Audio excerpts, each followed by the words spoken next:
Mabuhay DX! Para sa mga hindi pa gaanong familiar sa ham radio lingo o terminology, ang DX ay ang telegraphic shorthand para sa salitang distance or distant. At ang hobby of making two-way radio contact with distant stations or DX stations ay DXing. Paano nga ba ang tamang pamamaraan ng pag-DX or DXing? Unang-una, kailangan i-check ang mga sumusunod. Amateur radio station license, kailangan ay up-to-date, meaning to say, hindi paso o hindi expired ang inyong mga lisensya. HF radio equipments and antenna system efficiently working. Cables, rigs, connectors, grounding, power supply, SWR meter, amplifier, o kung ano pang kagamitan ang mayroon kayo ay kailangan properly installed. Kung kayo ay manual logging, ihanda ang logbook, pens, and clock. Para hindi na kayo mag-convert from local time to universal time coordinated, iset nyo na ang inyong mga orasan sa UTZ or Z time. I-check ang inyong mga computer if logging electronically. Advantage if online para sa DX cluster and QR set database inquiries. Ang pinakamahalaga sa lahat, i-check ang propagation and band condition from your location to DX station. Hindi rin kayo makaka-DX kung very poor ang propagation and band condition. Kung okay na ang lahat ng nabanggit, hindi pa rin tayo basta-basta makaka-DX. Dahil international level na ang DXing, kailangan natin isaalang-alang ang mga pamantayan o guidelines on how to work and call DX. Ito ay binuo at dinevelop ng international group of DXers sa buong mundo at sinusunod ng halos lahat sa DX community para mapanatili ang kaayusan at ma-enjoy ng bawat isa ang paggamit ng himpapawid. Number 1 guideline, I will listen and then listen again before calling. Napakasimple lang, makinig. Pero ito ang madalas na hindi ma-practice ng ilang amateurs. Bakit kailangan mong makinig muna ng ilang sandali at makinig pa ulit bago ka mag-transmit? May mga DXing stations na gumagamit ng duplex, offset, or split para makaiwas sa heavy noise at interference. Iba ang kanilang transmit frequency sa kanilang receive frequency. Kung makikinig na mahaba-habang sandali, maiiwasan mong makaabala o maka-interfere sa dalawang DX stations on modulation. Kung clear ang frequency, ugaliing magtanong kung ang frequency ay available. Maaari kang magtanong ng, is this frequency in use?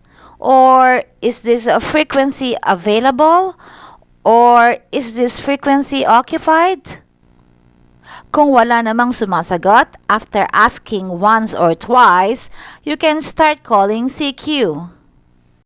Number 2, I will only call if I can copy the DX station properly. May kasabihan sa amateur radio, you can't work them if you can't hear them. Kung ikaw ang contact station at hindi mo rin lang nakokopya ng malinaw at maayos ang DXing station, huwag nang ipilit. And vice versa. Ito ay para maiwasan ang wrong timing sa pag-transmit. Nakakadismaya kasi para sa DXing station na paulit-ulit at nasasabayan mo sila sa kanilang pagtatransmit. Number 3, I will not trust the cluster and will be sure of the DX station's call sign before calling. Sa mga hindi pa familiar sa DX cluster, ang DX cluster is a worldwide network of connected computers where users are logged in and placing DX spots. May mga pagkakataon na maling call sign ang naipopost o naisasubmit sa DX cluster. Para maiwasan ang logging error, siguraduhin tama nga ang call sign ayon sa inyong pandinig. Ang mga DX operators naman ay kailangan nagbabanggit ng kanilang call sign at a regular intervals. Number 4, I will not interfere with the DX station or anyone calling and will never tune up on the DX frequency or in the QSX slot. Nakakalungkot na may mga ilang pasaway, mga tinatamad na mag-adjust ng frequency for tuning up. Hindi porket nakasplit ang DXing station, listening up or down, ay basta-basta ka na lang magtatransmit. Nakakadismaya din sa mga nakikinig on the other side. Iwasan natin mag-transmit hanggat maaari sa DX frequency kung hindi rin lang kinakailangan. Number 5. I will wait for the DX station to end a contact before calling. Be patient din pag may time at respeto sa mga DXing stations. Antayin na magtawag ng QRZ or CQ ang isang DXing stations bago ka mag-transmit o kumontak.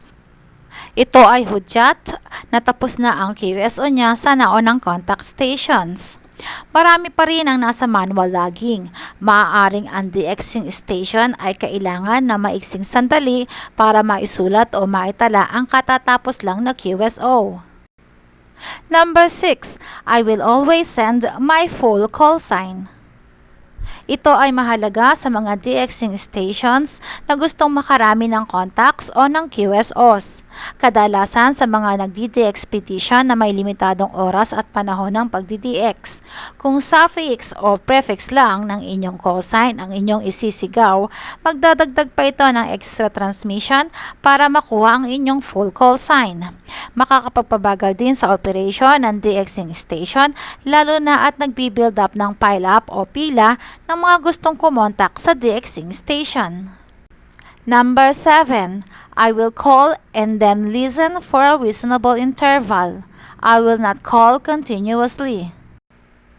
Para sa mga DXing stations, gumamit ng tamang agwat o space sa pagtawag ng CQ. May mga DXing stations na gumagamit ng computer-generated call or memory keyer na walang humpay na nagtatawag ng CQ. Ito ay kino-consider ng ilang DXers na selfish and arrogant. Bukod sa hindi makasingit ang mga contact stations, ito ay nakakapagpataas pa ng noise level o QRM floor. Ang sample ng pagtawag ng CQ ay nasa bandang dulong bahagi ng video na ito. Number 8. I will not transmit when the DX operator calls another call sign, not mine. Kung nag-shout ka at sumagot sa isang CQ calls ng DXing station, huwag ka na mag-transmit kung hindi call sign mo ang kanyang binanggit. Ibig sabihin, may nakopya siyang ibang station na gusto niyang i-workout o i-QSO bukod sa'yo. Number 9. I will not transmit when the DX operator queries a call sign not like mine. Dahil sa sabay-sabay na pagtatransmit ng mga contact stations during a pile-up, may mga pagkakataon na hindi agad-agad nakokopya ng DXing stations ang full call sign ng contact station na gusto niyang i-pull out o i-QSO. Kung may binanggit siya na suffix o prefix na hindi naman kamukha ng call sign mo, give way and don't transmit. Number 10. I will not transmit when the DX operator requests geographic areas other than mine. Ang DXing station o DXing operator ang pinakatimon o captain of the ship na tinatawag. He is always in control. Kailangan natin sundin o irespeto kung pinili niyang magtawag ng specific entity o certain geographic areas of his choice. Kung ang DXing station ay nagtawag ng Japan only or JA only, don't transmit dahil hindi naman tayo JA stations. Maaaring magtawag by continent, halimbawa na ang North America only. Huwag din magtatransmit dahil wala naman tayo sa North America. Number 11. When the DX operator calls me, I will not repeat my call sign unless I think he has copied it incorrectly. Kung sa pagkakataon na nakopya ka ng DXing station at tamang binigkas ang iyong full call sign, huwag mo nang ulitin o banggitin upon returning the call. If you repeat your call sign, maaari niyang isipin na mali ang pagkarinig niya at magdadagdag pa ng extra transmission to confirm the call. Ito ay makapagpapabagal sa takbo ng kanyang operation, lalo na kung may pile up ng contact stations.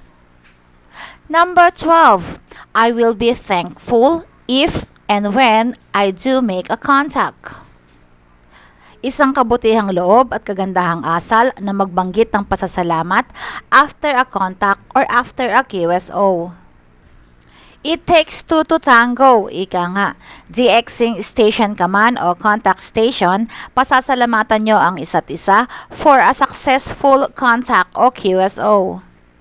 Lucky 13, at ang panghuling guidelines, I will respect my fellow hams and conduct myself so as to earn their respect.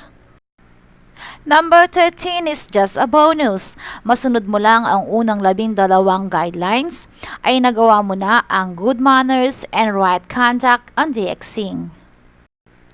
And congratulations! You earned yourself a certificate. Maaari mong i-download at i-print ang beautiful certificate ng DX Code of Conduct. Suitable for framing, kaya maaari mong isabit sa iyong hamshack para mayroon kang guide sa tuwing ikaw ay mag-DX. Sample CQ calls. CQ-DX, CQ-DX, CQ Delta X-ray. This is Delta Whiskey 3 Tango Radio Zulu. Delta Whiskey number 3 Tango Radio Zulu, calling CQ-DX and standing by.